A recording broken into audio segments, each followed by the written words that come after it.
And we're live. Hey, everybody. Got another analysis for us today here on Turn or Burn. Buy or burn? What am I calling this? Buy or burn. So we're going to decide whether, by the end of this analysis, whether this is a good investment or not. Thought that'd be kind of fun. So let's take a look here. I found a apartment building, Clearwater, Florida. It's a 16-unit apartment building listed for sale for $2,850,000. Now I know that's probably a high price for a lot of you, but the point here is just to learn how to analyze. So don't get hung up on how expensive some of these units are, and some of these buildings are that I choose. It's more so I just want to share with you the process, the thought process, and the calculation process that goes along with this whole thing, so that you can do this analysis on any value of property. So this is $178,000 per unit, which, depending on the rents, I don't know if that's good or bad. It claims to have an 8.24% cap rate. We will see how they're calculating that. That seems kind of high to me, seeing what we're seeing in a lot of places. So let's take a look at these pictures here. Okay, looks fairly nice.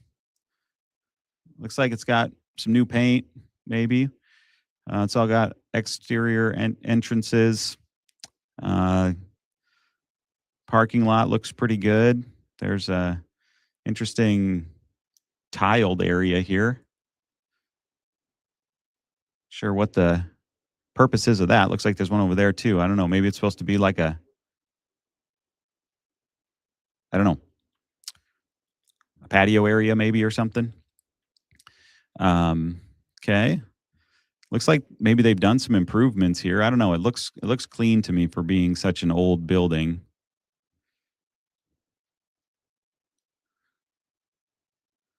Looks like maybe new railings, maybe a newer roof. Okay.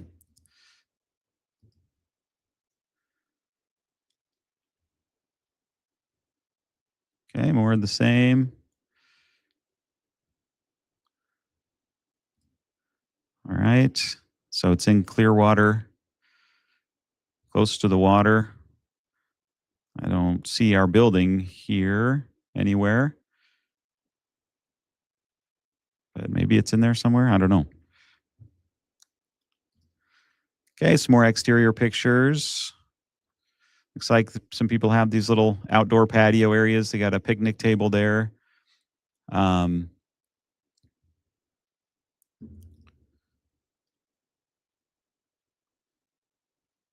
More exterior. Okay, so here we go. Here, let's go to the inside here. Let's take a look. All right. Looks like they've had some work done to them. This all looks newer. Wow, this looks nice. Nice quartz or granite countertop there. Some new cabinets in the kitchen, new stainless steel appliance, nice colors, nice flooring, very modern looking. So they've really upgraded this one. We'll see how many of them have been upgraded. Maybe this is the only one, but we'll see. So nice open kitchen concept. Got the bar there. Some nice can lighting, recessed lighting. Looks like they have a skylight here. That's pretty cool. All new kitchen. Looks really nice. Bedroom, kind of standard bedroom, ceiling fan. Looks like this has 2 bathrooms in this unit, I believe. Looks like a new tub surround, new tub, new faucet, toilet, all renovated. Okay. All right. This is looking pretty nice. 2 bed, 2 bath.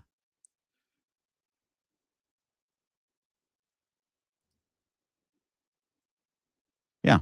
Okay. Here's a little different layout here. So this is a different apartment. Oh, it's not a skylight. It's just a light up in the recess. Um, yeah. Okay, that looks all new as well. It's tile floor in this one. Maybe it was renovated a while ago. Kitchen looks new. Not as nice as the other ones with the stainless steel appliances and the different countertops. So this one might have been renovated earlier. But I mean, if that's how all the units look, that's good. These are nice. Another exterior picture there. Looks like it's got a laundry facility, coin op. These look like Speed Queen, maybe. Um, washer and dryer. More outdoor pictures. Home of the Toronto Blue Jays. I don't know. TD Ballpark. Toronto Blue Jays have a stadium in Florida? I don't know. Who knows? Okay, more. Okay, there we go. Now we've looked at all those. So it's decent looking. Not bad. So let's take a look at some of the highlights here. Wow, geez, all caps. That is hard to read. What the heck? Why would you write it in all caps? Look at all this. It's all caps. The whole thing. That really, I think I'll buy it now because he caught my attention. Okay, 16-unit apartment complex in Clearwater Beach, or Clearwater, Florida, minutes from the world famous Clearwater Beach. 7.3% cap rate in 2025. Well, where the hell are they getting this? They're projecting that it can get an 8.2 cap rate in 2026. 10% cash on cash return in 2026. Massive upside potential for a buyer to come in and instantly raise these rental rates to increase their net operating income on day one. 16 two-bedroom units with severely below market rental rates in place. Currently, rental rates are approximately $200 to $300 per month below the market average. That's good. We like to see that. 9% cap rate in 2027, 11% cash on cash return in 27. The owners have spent over $300,000 on interior and exterior property improvements over the past 3 years. So that's good. That's good. They put a lot of money into it. It shows. Oh boy, I'm not going to read all this. I just want to see if it tells us how many are renovated. Top, blah, blah, blah.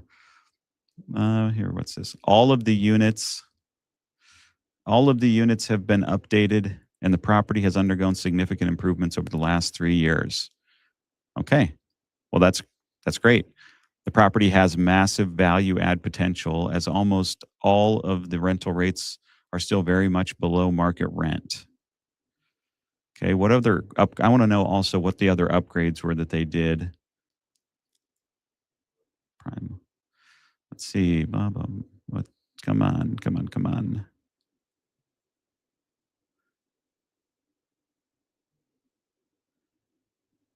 Okay, here's some stuff. The exterior of the property is also in good condition with the replacement of the roof in the past 3 years, a brand new parking lot, new HVAC units, and fresh landscaping in front of the building. Okay. Well, that's good. That's some big stuff there. Replacement roof. Is it both roofs or just one of them? That would be a question I would have. Brand new parking lot. It looks to me like they did an asphalt overlay. New HVAC units. I don't know if that's all. Is that all of them or some of them? And landscaping. Okay. Anything else useful in here? So he's really. Oh, okay. Here we go. Included. Recent upgrades and renovations at the property include, but are limited to, a new roof, new HVAC units, interior and exterior paint, new kitchens with top-of-the-line appliances, new flooring, new landscaping, upgraded doors and windows, new bathrooms with all new appliances, parking lot seal, signage, and much more. Okay, so I'm intrigued. this could be a good deal. So let's take just a quick little look here. Cap rate, multifamily, built in 1970, so it's older. Type C.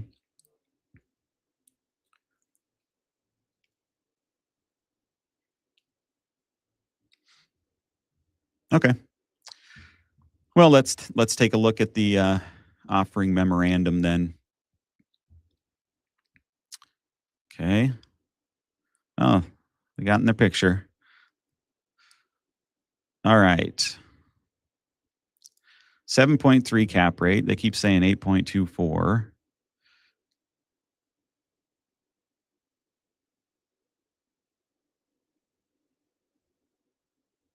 Okay. All right. Yep. Saw that. Okay. What do we got here? All right. Purchase price, selling price of 285. Cap rates, yada, yada, yada. Okay. So here we're going to start getting into some of the numbers here. So what do we have here? Decently sized. They've got 4 of them that are 2 beds, 2 baths. You see here, 2 bed, 2 bath, 2 bed, 2 bath, and then up here and down here. So 12 are 2 bed, 1 bath, 4 are 2 bed, 2 bath. So 2 bed, 2 bath, that's nice. So in 2024, their rent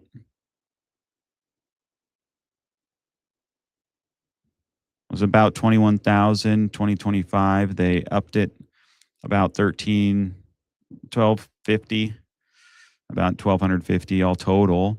So they went up. Some of them stayed the same. Pretty much all of them, they went up. And then in 2026, they're saying you can raise them about 150, 150. This one's 300. Oh, 2 bed, 2 bathroom, so look at this. It stayed the same. So there's somebody in here that they feel bad about raising the rent on. That's what that tells me. The rest of them are being raised. And this one stayed the same. This is very common. This happens a lot. The landlords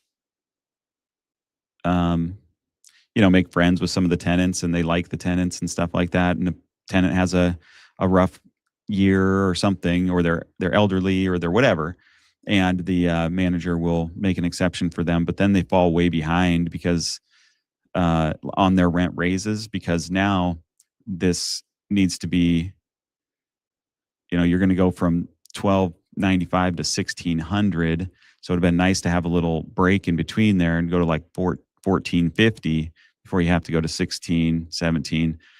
So, when you don't consistently raise the rents incrementally, of course, nobody likes it when you do that. Who would? I wouldn't like it either. I don't like doing it. But if you raise them incrementally, then it's a far less painful shock, and it's a far smaller amount. So just $50 a year, $50. It's a lot better than one in year 3 trying to do $150.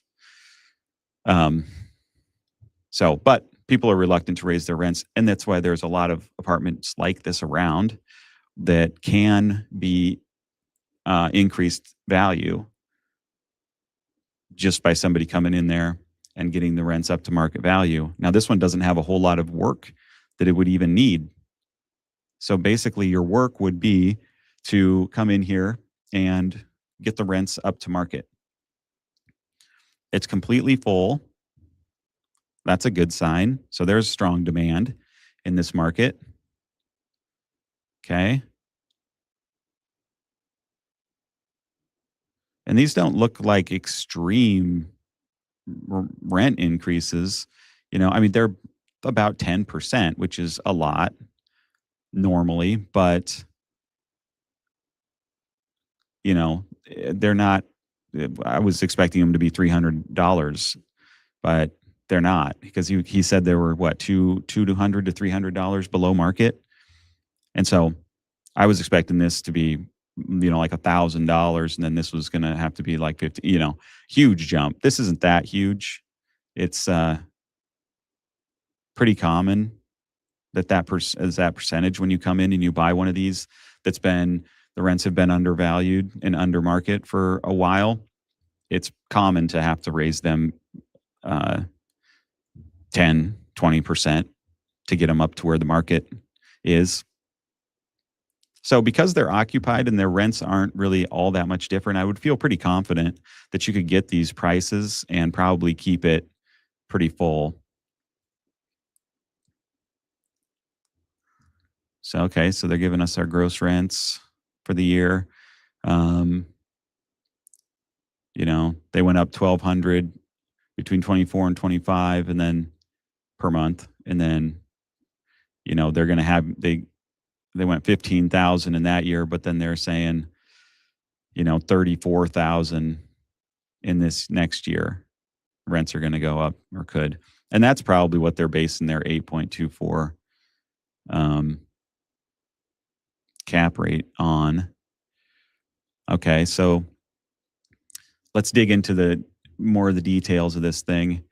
Okay, so the income statement, they did some bank financing terms for us already here. These are almost always useless. They kind of overstate the case a lot of times. Like, they have you putting down more than you're probably going to really put down, and they have the terms better, like this 30-year AM. You're probably not going to get a 30-year AM unless you go with a Fannie Mae loan or something like that, and that would be this interest rate. So your interest rate's probably going to be higher. This is probably going to be best case scenario 25 years, because I go with local banks. I prefer working with them than Fannie Mae, and I think Fannie Mae is a real pain in the butt. But so anyway, this monthly amount for mortgage doesn't really mean much to me. I'll figure it out for myself based on my own financing. I don't really need them to do that for me, but it just gives you a reference, I guess. That is nice that they do that. It kind of helps you conceptualize. So let's take a look at what we have here for our income. Rent. Okay. 251. Okay, yep, it is the same. All right, what's this? 2266. Okay, well, look at that. They didn't distort anything yet.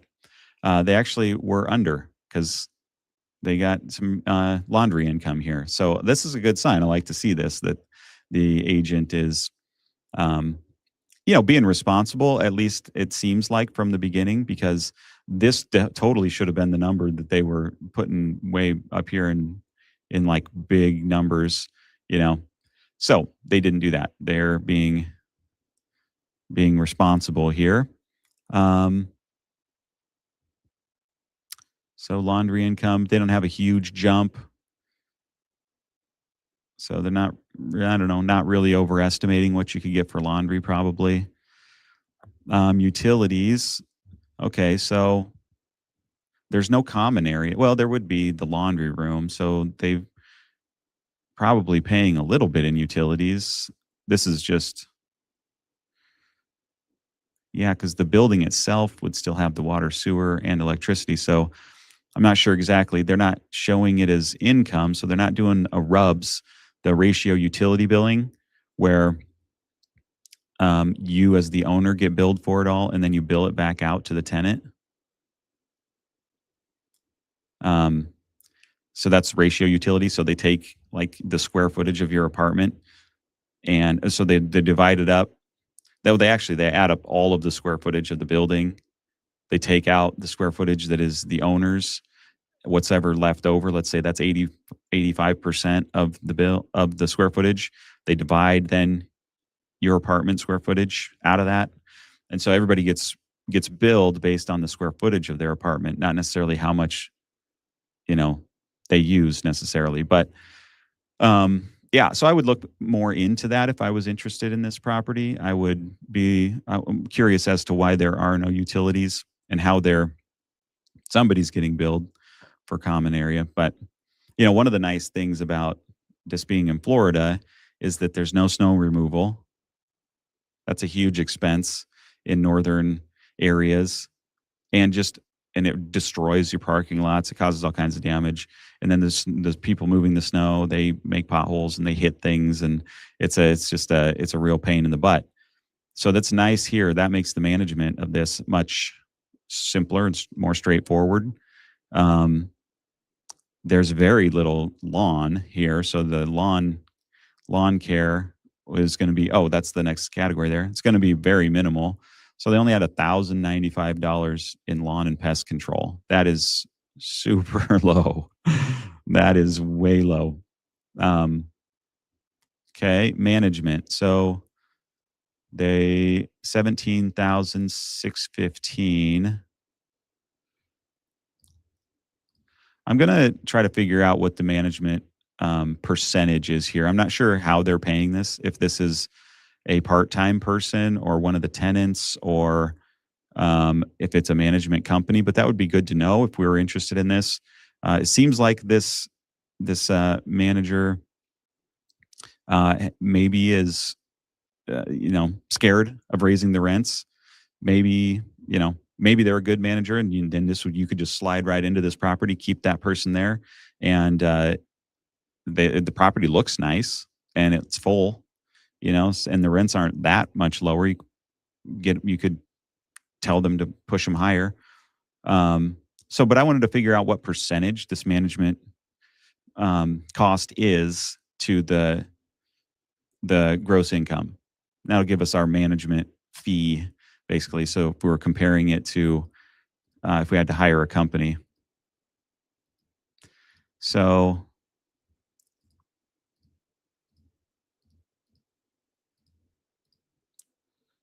it's a 6.8% management fee.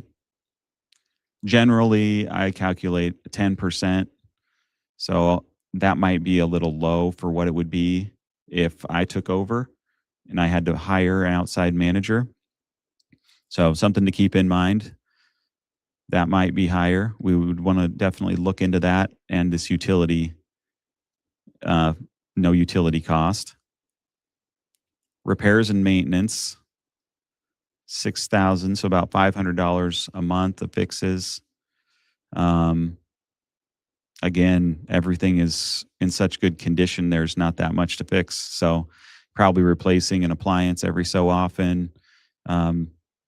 If you raised the rents, this is something that you need to keep in mind too. If you raise the rents, you're probably going to have people move out. Also, keep this in mind. So these people are all on leases. These are month to month, so that you could raise their rents in a month. Give them a 30-day notice. These people all the way through 26 to the end of 26, start of 26. So you want to keep in mind how quickly you could do this. This actually would work out pretty well, because you could start with just these three, right? Then you could go to these two. Okay. Then you could go to these two, and that one, and then this one and this one. So you wouldn't have all of them at one time. It would just be a couple a month. And so by the end of the year, you would be up, hopefully, to this number on all of them. But then you got to start right back over and keep going. Okay. But yeah, something to keep in mind. These people are in leases, which locks in their price until the lease expiration. And if you raise the rent, there's a higher likelihood that they might leave.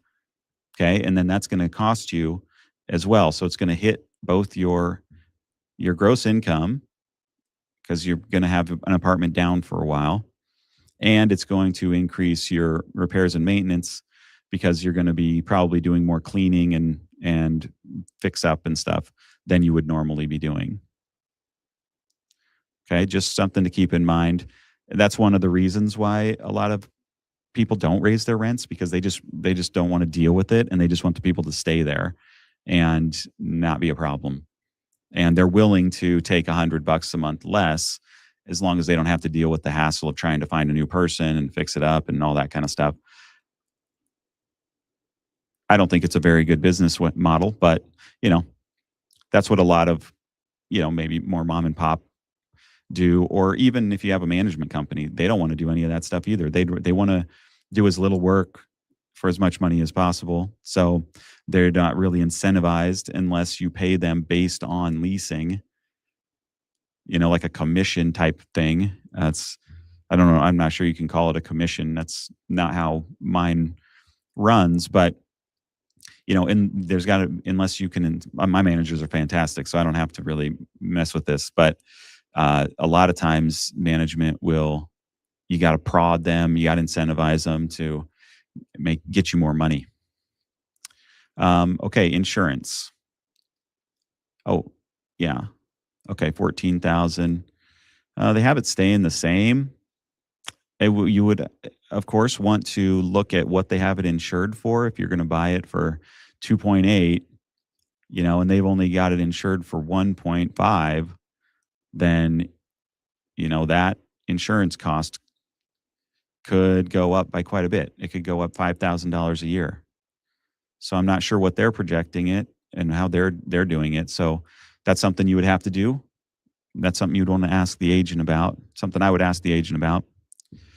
And the property tax. Okay, so the property tax is always something that people kind of forget about, because when you purchase a property, the new price goes on the tax rolls, not the price that you bought it at. Okay, so, or that they bought it at. So right now it's assessed at 1.7.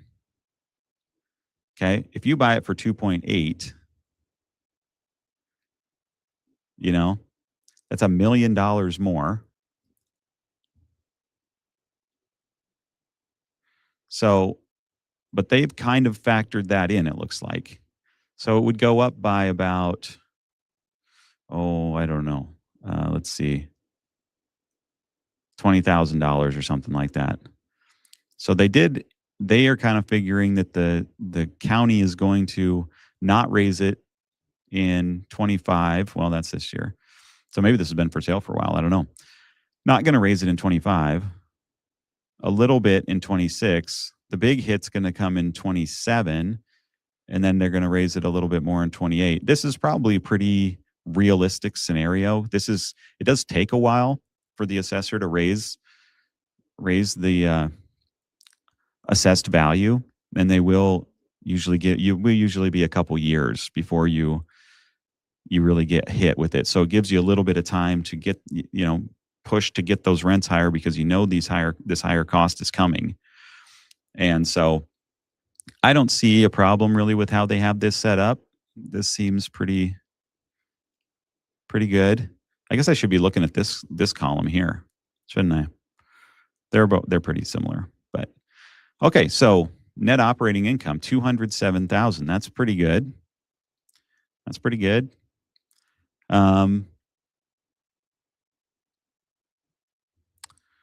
The debt service that they had figured out is 165. That's with putting down $700,000. I like to figure this out as 100% finance. That's really what you want to know. If this thing can sustain itself at 100% financing, okay? That gives you a comparison between all the different properties. What is the cost to buy it with 100% financing? And can it cash flow? So let's see. Let's figure this out. What was it? 2.8? Is that right? 2.8. Yeah. Okay. Do a 25-year term, 7% interest rate. So it's $20,000 a month, and they had it at 13,000. So, this is another way to kind of skew the numbers and make it look like you're going to make more money than you're really going to. You know, this. Okay. So what is that a year? 20,143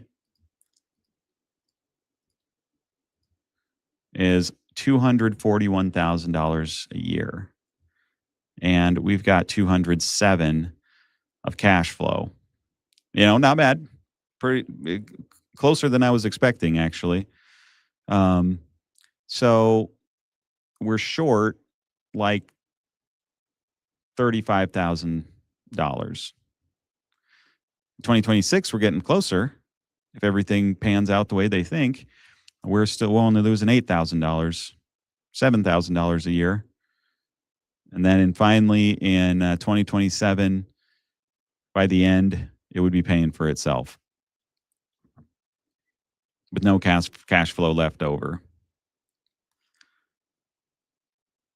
So 2.8 probably too high.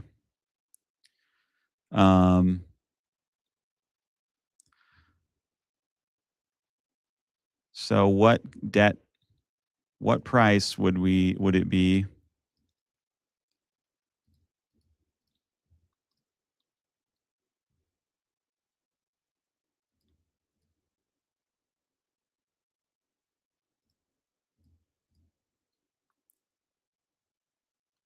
Okay, so that's the 7% cap rate they're talking about, and this would be then the 8.24. Okay. All right. So let's see. Let me think about this. What would we have to pay in order to have a mortgage that is this?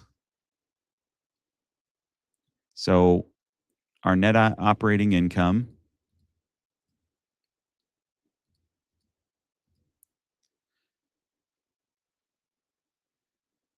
at a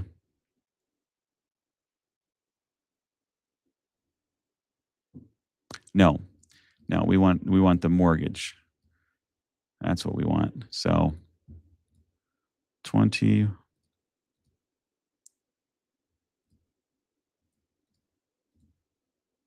Okay.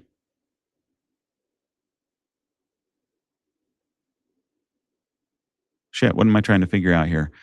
How am I going to do this? I've done this before, and I'm skipping my mind right now.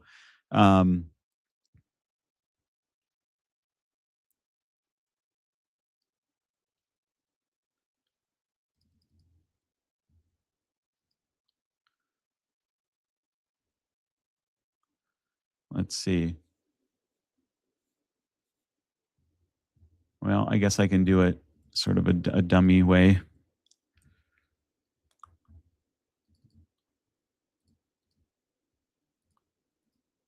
Looks like my brain's not working right now. Okay, so if I bought it for 150, 100.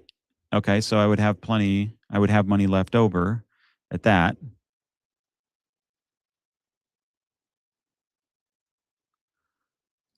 And so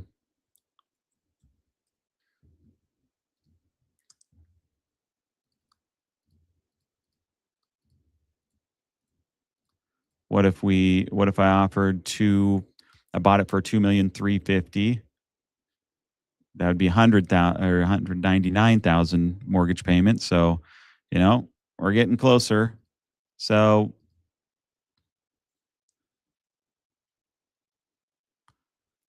let's try 2.4. That's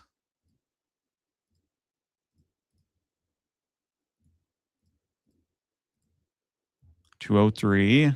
Okay. I swear I know how to do this with ratios, but I just cannot figure it out. Should have make myself some notes. Whoops.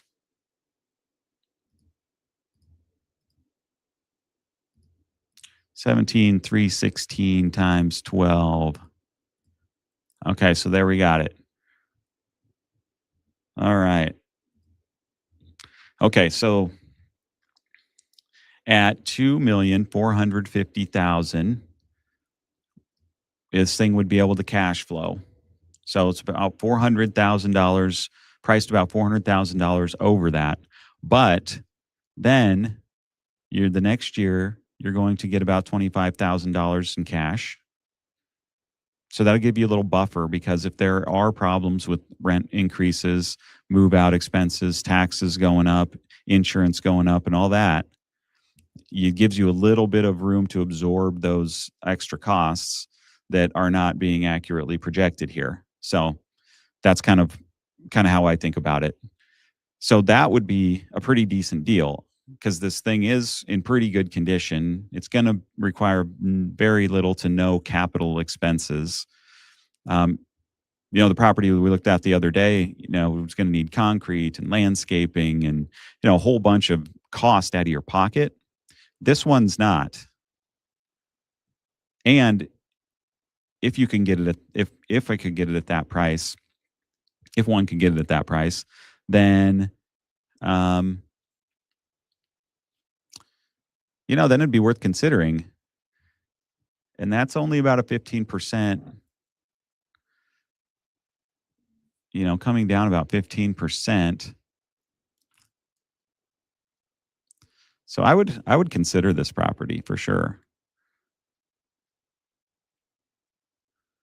Okay. Another thing is, one thing I encourage people to do who are serious about getting into real estate investing is, I recommend, get your license. Get your real estate license. Because on a deal this big, you're gonna make, you get paid $50,000. And you can take that as a credit. So you would negotiate the deal, not take it as income, write it as a credit on the deal, so that they give you that as a cash influx. So you then immediately have a buffer built in for this tight margin, or this tight cash flow, because you're going to be just scraping by. You're probably going to have to subsidize 1 month, or something like that, because something's going to happen where, oh shoot, now this big expense happened, and so my insurance, something changed, and so now I'm short $1,000, and then you're gonna have to put money in there. That lets you come right out of the gate with a nice big chunk of money, and helps make it safer for you. So I always recommend get your real estate license. It also gives you could go and look at this property without having to call somebody. You can go look at all the properties you want to without calling, you call them, but they don't have to meet you there and let you in. On something like this that has tenants in it, you're always going to have to take the agent with you. That's more like single family type stuff. But it just gives you a little extra insight. You have access to the MLS and other comp tools that you can look up things with, and then you get paid to buy your own deals. I mean, how could it get any better than that, right? So I would consider this at 2.4, 2.5 probably, which is probably a pretty reasonable price. You could maybe get that. So probably start with an offer around 2.2. Hope that we could work up to 2.4, 2.5.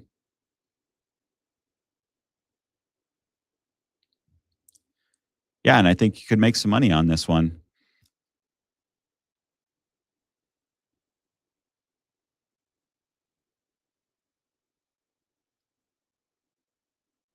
Okay, let's see. What do we got here? Oh, projections. Yeah. I don't know. I don't really care about any of that kind of stuff. See, is there anything else they want me to know?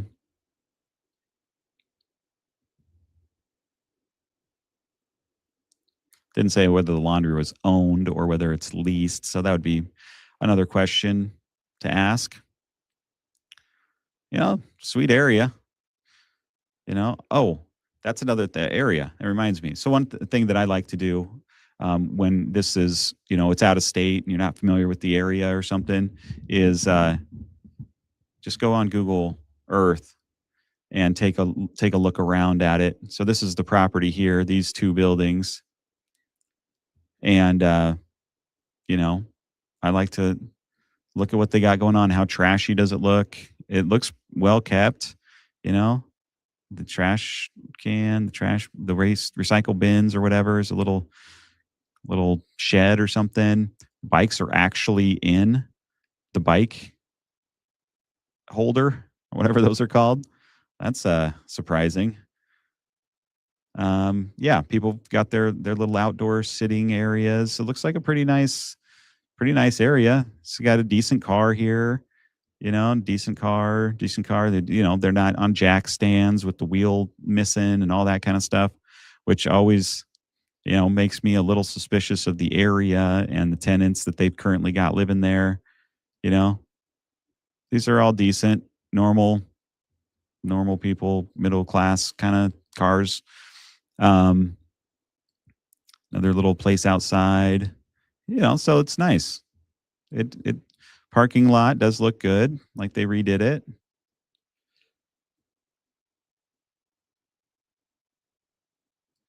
So yeah.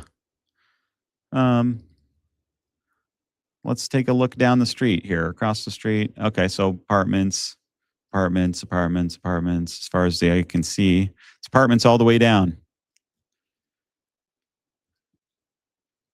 Okay, so it's just oh wow, like an apartment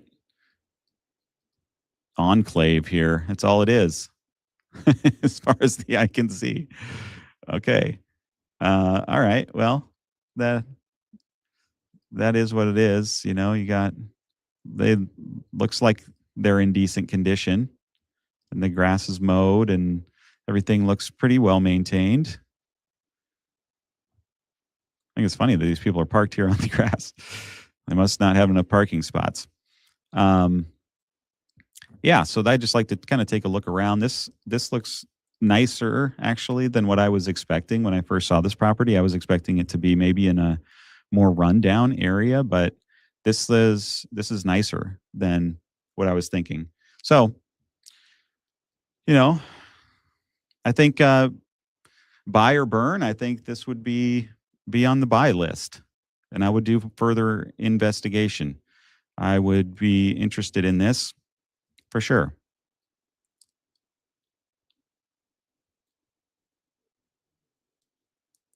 Yeah, not bad. Let's see. So I had somebody ask me a question the other day, and I wanted to alert anybody else to it. Um, they asked me on YouTube. They said, "Can I share a pro forma template where we can study with?" So how I go through my deals and walk through it with them, and then you guys could use that as follow along or for your own analysis. And so I did put something together, and if anybody wants to use it or if you got any suggestions, just hit me up in the comments. I'd be happy to modify it and take your feedback. So this is what I made. So this is a quick deal analysis, and it's just a Google Drive link. You can click on it, you can use it, and let me know what you think. So obviously, my number one priority here: does the property pay for itself at 100% financing? That's what you need to know. Okay. Run the mortgage at full asking price, 25 years and current rates. Compare debt service coverage ratio. I haven't talked about that much, but that is a big deal for the banks. So I'll get into maybe more detail in that in a different video, but it's the net operating income divided by the debt. So it's a ratio of the bank basically wants you to make more money than what the mortgage is on it, right? So like I just figured out the 207, and that was the same basically as our annual, our income, net income was the same as our debt, so that would put the DSCR at 1. They basically want you to have 1.25. That's usually the standard that they want. Um so if this was our mortgage, annual mortgage payment right here,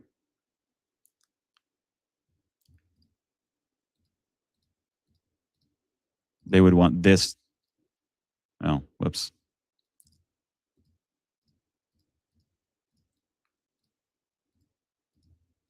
They would want this to be your,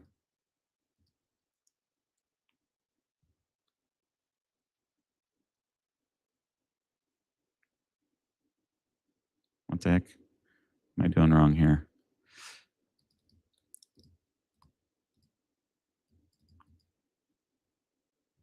Shouldn't it be times 1.25?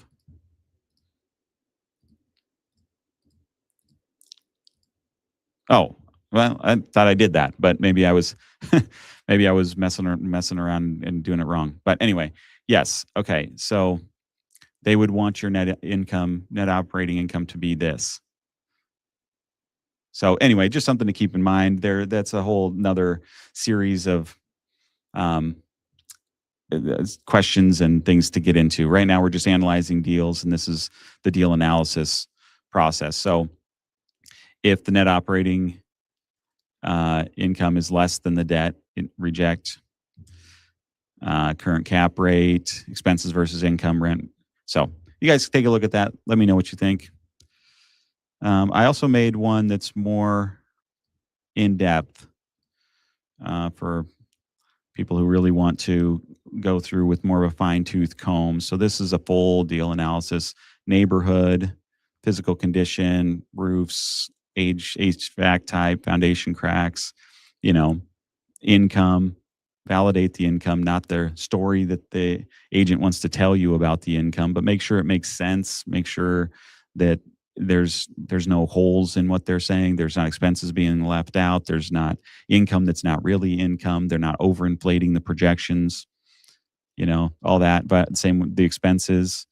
There's going to be things that they're going to act like are going to be cheaper in the future, but why would they be cheaper in the future if they're not cheaper now? Things are only get more expensive in the future. But maybe there's ways you can cut out some expenses. If it's in your local town, maybe you're going to mow the lawn. Maybe you're going to do some of the maintenance. Maybe when somebody moves out, you're going to clean it and you're going to do the fixes. And they were paying somebody to do that. So there's some things like that you could do. Also, calculate the true net operating income after that. Can it pay for itself? Value analysis. So, a whole bunch of stuff in here to just kind of remind you of all the things to be looking at as you're looking through a deal, and hopefully you find that useful. So, yeah.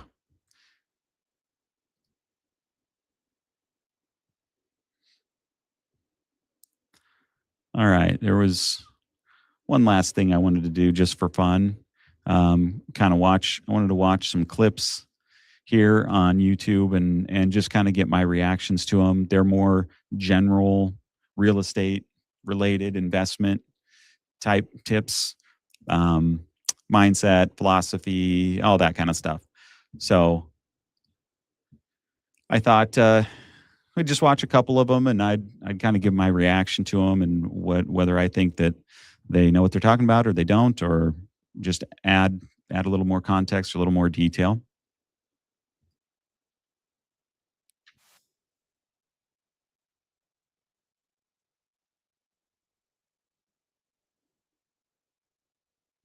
Uh, well, that's what we've just been talking about going into real estate investing, you know.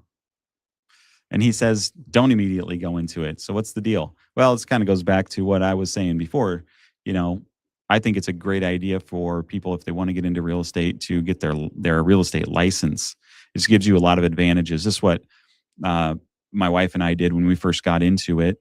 We did not have our license at first, and we eventually did get it. And she got hers first, and then I got mine later. But it just made sense the more that we did it to get it, because it just gives you so many advantages. It lets you get into, we were flipping houses. That's how we started. So we were able to go and move much faster because we had the license. We didn't have to wait on an agent and wait on their schedule. We see one come up, boom, we instantly can go and look at it, look through the MLS, find the deals before everybody else, all that kind of stuff. There's a huge benefit to being an agent. So I would recommend that. And then you get paid on all your deals. Okay. And then meet you you meet other people. Those people know people who have deals. And so you have access to more of the broader real estate world. So even if you don't have any intention of doing real estate, I would say get your license anyway, just so that you can do a lot of these extra things. And then you probably will end up actually doing a little bit of real estate, and you'll write a deal for somebody over here on the side for your, and then you'll make extra money that way while you're also owning your property. So, and then you can be a real estate professional, and that comes with tax benefits and some things like that. So I would recommend that. The problem with being a real estate agent, just a real estate agent, is that you're a 1099, and so you you pay the self-employment tax. You pay a lot of taxes. Now you can write off a lot of things like 100% depreciation on a vehicle you buy for your business and things like that. So there's a lot of tax breaks, but I wouldn't necessarily say it's beneficial. It's a beneficial thing to do as an investor, and it can be a lucrative thing to do even if you're not an investor. But I would recommend doing both of them. And it's a little tougher to just do it as for a living because uh, it's a difficult business, and you have to make a lot of connections with people, and it's a really rough start, and the market's not that great right now. And so, you know, it is what it is. But this guy though is saying don't go into real estate investing right away because it's scary.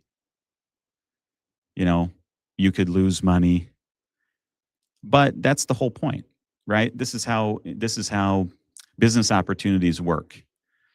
The people who are too scared to lose the money don't get into the deals. The people who are willing to take risks, who are willing to take chances. Now, rational, well thought out risks and rational, well thought out gambles. But these are not that risky. This isn't like just taking a bunch of money and putting it into crypto and hoping it goes up and leveraging money and all that. Like that's super risky. This is, you're buying a physical property. If the shit hits the fan, you can sell the property. You know, and so I don't think it's as risky as this guy thinks it is. He's in a different market. I don't know who he is or what his experience has been, but anyway, I'll let him keep talking.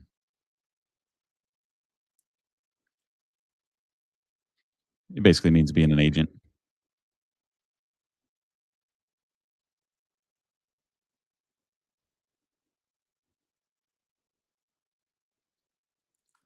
Now, obviously, this guy's not really like a blue collar guy. He's doesn't seem like he likes doing any of that work or looks down on it or something. Sees it as too much of a burden. Now, a lot of people who get into real estate, they like doing that stuff or they don't mind it, and so it's not really a big burden. He's using his time just to do something else, to go and talk to people and make connections and relationships, and that's more his thing. And if it's not, you could still get your license, and then you can still be, the maintenance guy or whatever, and just still get paid to buy your property.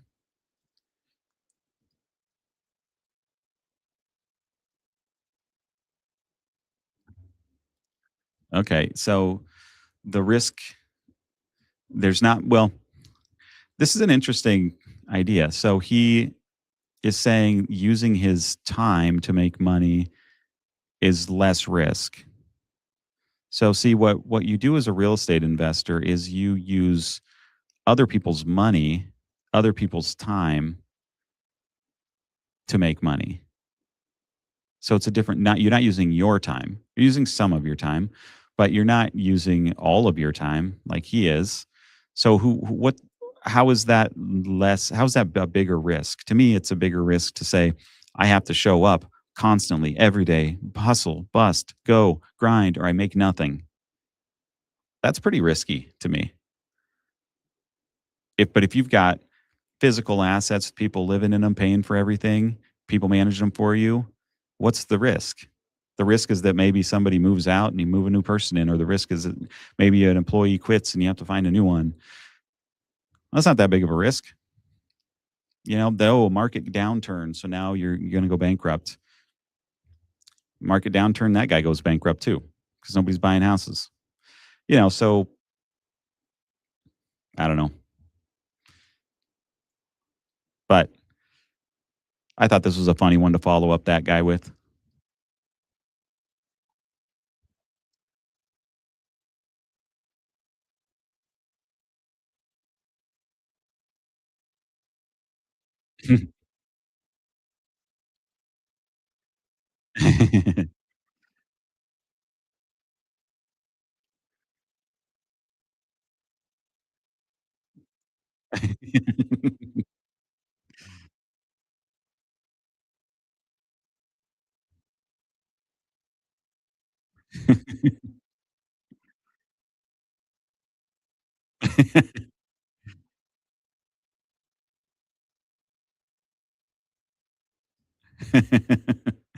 Yes, that's very accurate. That is how it goes. That's a funny little skit there. You know, it's the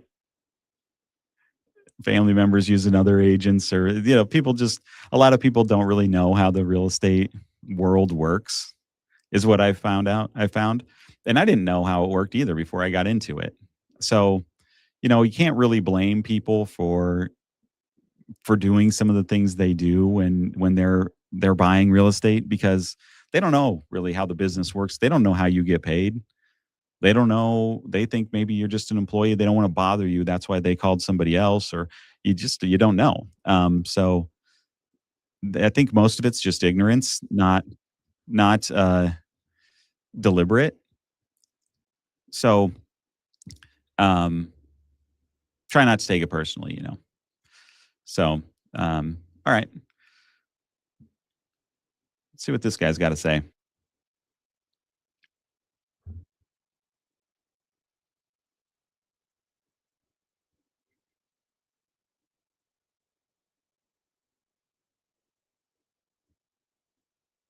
Hey, I like this guy.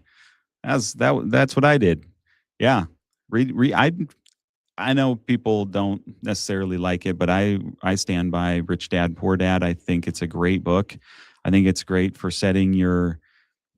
getting out of your preconceived ideas of how you thought money worked and employment and all that kind of stuff, and to set your mind free to start thinking in a different way about how money really works and how you can really invest and where the real areas are in life to make money, the areas that get punished, the areas that get rewarded by the governments.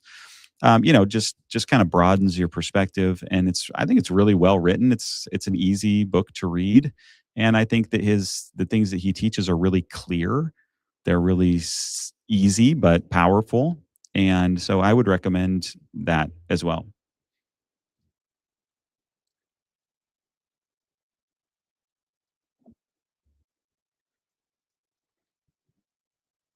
Hey, we've just been doing that. That's what we've been doing. Yeah. So that's a massive part of what real estate is. It's a lot of research, and hopefully you find that fun and interesting. I do. So there's a lot of that. That's the very first step, and then obviously there's a lot of steps after that.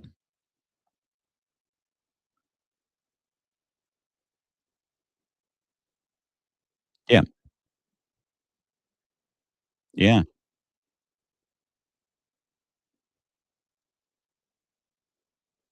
Yep.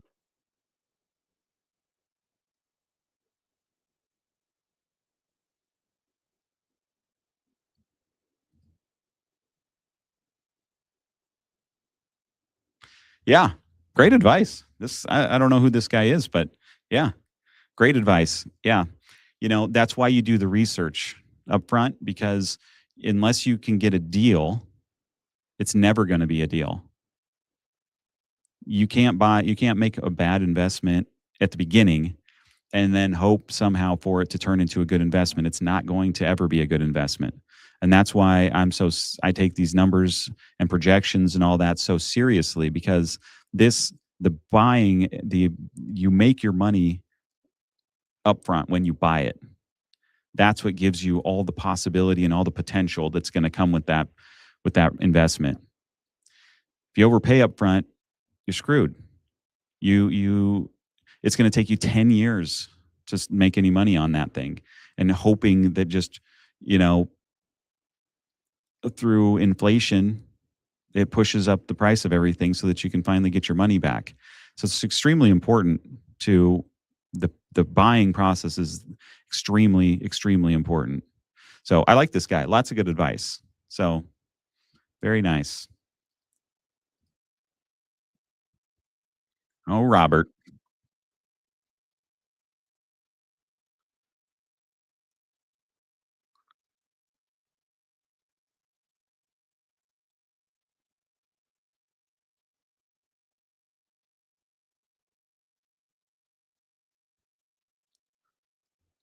Okay, so let me try to explain kind of what he's talking about here.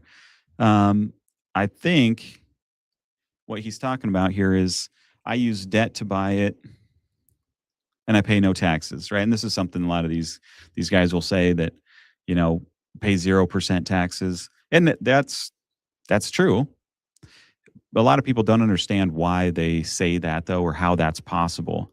So what he's doing here probably is he's refinancing previous deals, okay? Cashing out some of that money and then taking that and putting it down on a purchase, right? So that's what he's talking about, using debt to buy it. He's using debt. He's increasing his debt on this property to get cash out of it. Then he's taking that cash and putting it into his new property. All right. And so he's not paying any taxes on that because he refinanced it. So let's say you have a $250,000 house. You only have a $100,000 loan on it. So you refinance it to $200,000 and you get $100,000 in cash. Okay. That's not income, it's debt because you just borrowed the money, although you do have a bunch of cash now. See what I'm saying? So you're not going to have to pay any taxes on that money because it's debt money, but it is cash. So then you can use that cash however you want. You could be a moron and go gamble it away or buy some stupid shit with it, or you could be smart and you could put it into an investment and make more cash, right? So the only time you're going to really pay taxes in real estate, because you also have depreciation, which increases or decreases your tax burden. So I'll go over that in much more detail at some point. But basically, depreciation is you buy an asset like a house, a rental house. Let's say you buy it for $270,000. You then can depreciate that as if it's a depreciating asset. So if you divide it by 27, which is kind of the standard depreciation schedule, that's $10,000 a year that you write off against your taxes. So if you make $10,000 that year on the property, well, that 10,000 offsets it. So you didn't make any, at least according to the tax man. But you still have the $10,000 that you made. Does that make sense? So real estate has a lot of these kinds of things that are amazing, make it an amazing way to make money. You get the depreciation, and so you're getting to save tax money while the value of your property is going up with inflation and appreciation and all that. Rent increases, improvements, your property is going up in value while you're also getting saving tax money on it. So pretty wild.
Okay, yeah, so he's talking if he had it in cash and he were to put it into, stock market or something, he'd get 10% return. So, but he didn't pay cash for this, obviously. So, obviously, debt is the game in real estate. So he only had to pay $160,000. Okay. Now we need to find out what his loan is or what his final net operating income is. Okay. So he net income, net operating income, I guess, total net income, 22,000 after mortgage, 14% return. Plus, that doesn't even include the tax savings with the depreciation. It doesn't include the appreciation that comes from rent increases and just it physically existing due to inflation. So he might have saved $2,000 in taxes. He might have his property might have appreciated 100,000, $50,000 this year. So he might have, as far as his net worth goes, and his positive financials on this one might have been 75,000 this year, which would be a 50% return. So that's how the game works. Okay. All right. Okay, guys, that's all I've got for you today. I hope you enjoyed this. Talk to you later.